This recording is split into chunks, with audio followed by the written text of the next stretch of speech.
Dysautonomia is an umbrella term that refers to any imbalance or dysfunction in your autonomic nervous system. Your autonomic nervous system is the third part of your nervous system, the first two being the motor nervous system and the sensory nervous system. The autonomic nervous system's function is to essentially support those unconscious or subconscious activities that are constantly taking place in the background. So this can be your heart rate, your breathing, or your digestion. These are the three most common activities that are controlled automatically, and these are all looked after by the nervous system.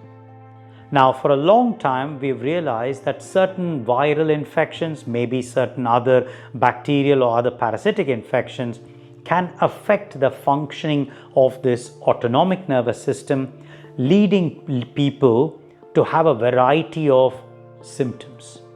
Now, when the autonomic nervous system gets dysfunctional, so dysautonomia occurs, you can have a variety of changes occurring in various parts of your nervous system, and especially those parts of the nervous system that are looking after your heart rate, breathing, and digestion. So specifically with referrals to the digestion, you can have bloating, you can have tummy becoming much broader, or you can have constipation or nausea or diarrhea as symptoms. You may also have loss of appetite.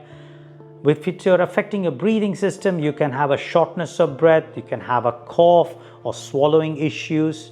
And if it affects your cardiovascular system, you can have irregular heartbeat, or sometimes the heartbeat that can go up and down without any particular correlation to whether you're sitting down or standing up.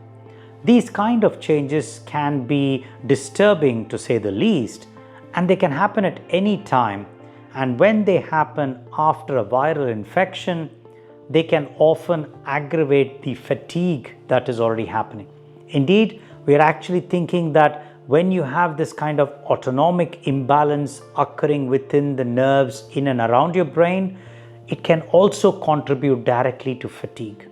And so in some ways, we are noticing that in patients with ME or CFS or even long COVID and some cases of fibromyalgia, dysautonomia is a very common presentation and can be seen sometimes in up to 50 to 70% of patients.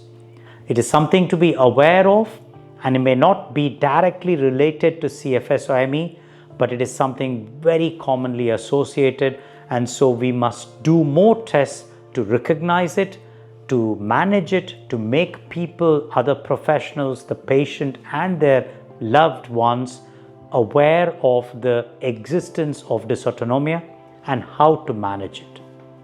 Thank you for watching the videos. I hope you're getting value from them. Don't forget to subscribe and hit the bell button for notifications on when the next videos are to be released.